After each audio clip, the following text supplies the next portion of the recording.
Detonators charged. We're in a race against the Nazis. 7, 6, 5.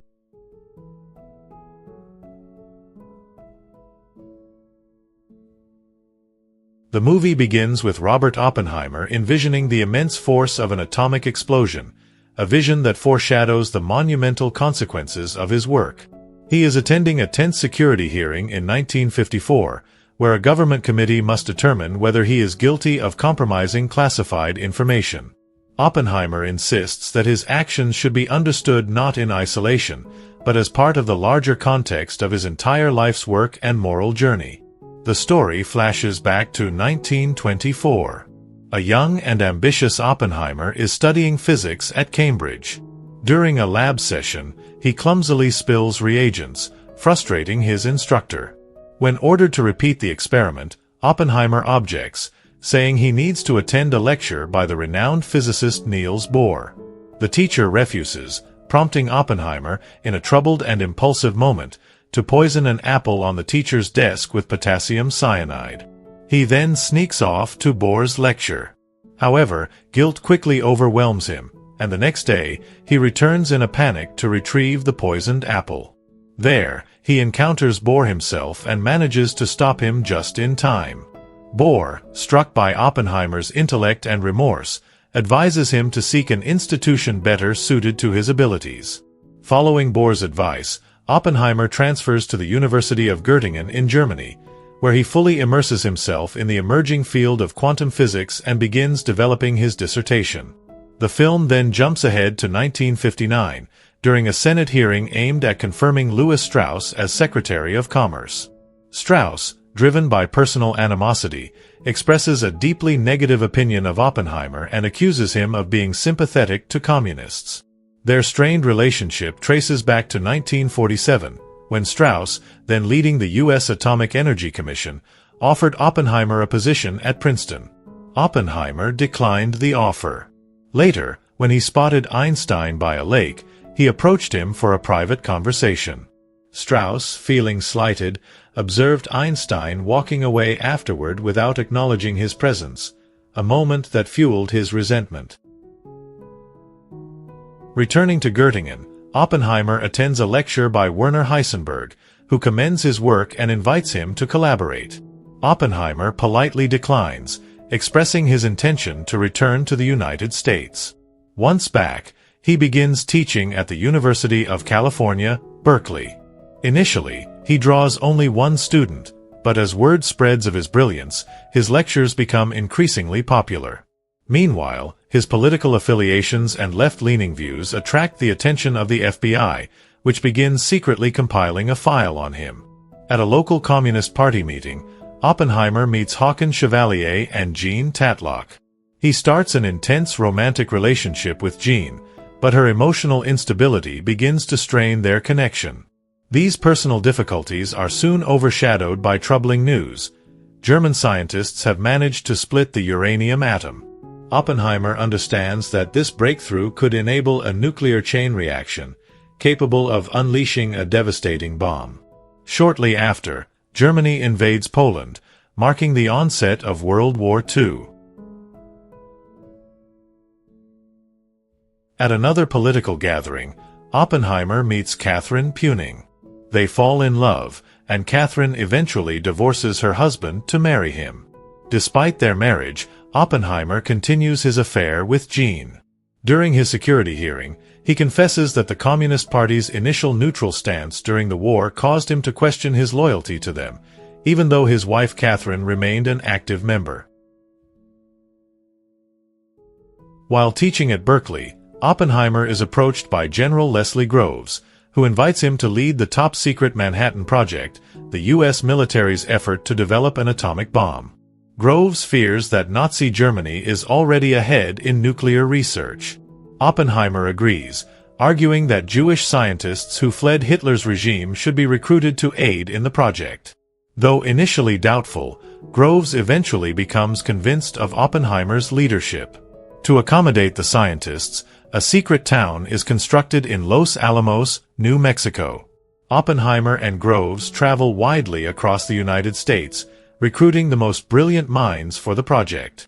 Some scientists wrestle with the ethical implications of weaponizing their discoveries, but Oppenheimer maintains that it is better for them to build the bomb than to let the Nazis succeed first.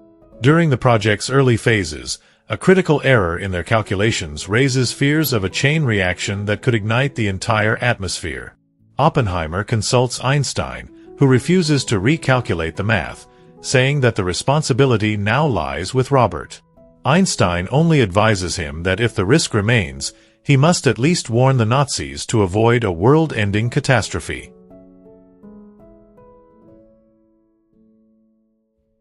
Back at Los Alamos, the scientific team concludes that the likelihood of such a scenario is virtually non-existent. Months later, Chevalier approaches Oppenheimer and suggests they share nuclear information with the Soviet Union to create a global balance of power. Oppenheimer firmly refuses and later testifies about the encounter during his security hearing. The narrative returns to 1959 as the Senate continues examining Strauss's character.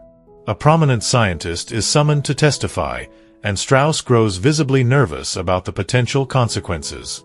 Within the scientific community, many blame him for orchestrating the revocation of Oppenheimer's security clearance back in 1954. Shifting back in time, the scientists at Los Alamos debate the long-term consequences of unleashing such a powerful weapon. One suggests developing an even more devastating hydrogen bomb. However, since the H-bomb requires an atomic explosion to initiate its reaction, they decide to delay its development for the time being. In a final shift to 1949, the U.S. Atomic Energy Commission receives alarming intelligence. The Soviet Union has successfully tested its own atomic bomb, ending America's monopoly on nuclear power and escalating global tensions to a new level. Oppenheimer proposes initiating negotiations with the Soviets to settle the issue of nuclear armament, hoping for a path toward mutual disarmament. However, Strauss strongly disagrees and suggests accelerating the development of a hydrogen bomb to maintain an advantage over the Soviets. Back in 1943, General Groves visits Robert and sternly reprimands him for traveling with another scientist to a different branch of the Manhattan Project without prior clearance. He emphasizes the importance of strict secrecy protocols, insisting that each employee must know only what pertains directly to their own assignment. At the hearing, however, Groves expresses his unwavering belief that, despite Oppenheimer's repeated violations of security regulations, he never passed sensitive information to the Soviets. Oppenheimer's romantic relationship with Jean Tatlock is also scrutinized, and flashbacks reveal that he continued the affair even after marrying. He ultimately confesses the infidelity to his wife, Katherine, who is present in the hearing room, and in silent pain, she leaves. The next witness is Colonel Boris Pash, who had overseen security for the Manhattan Project. Pash recounts an incident where Oppenheimer subtly hinted about a Soviet spy network that had offered to funnel information to him through a third party. Although Boris pressed him for the intermediary's identity, Robert refused to disclose it, not wanting to endanger his friend Chevalier. However, a few months later, Oppenheimer eventually did provide a name. Around Christmas, Danish physicist Niels Bohr arrives at Los Alamos after being stranded in Europe due to Nazi occupation.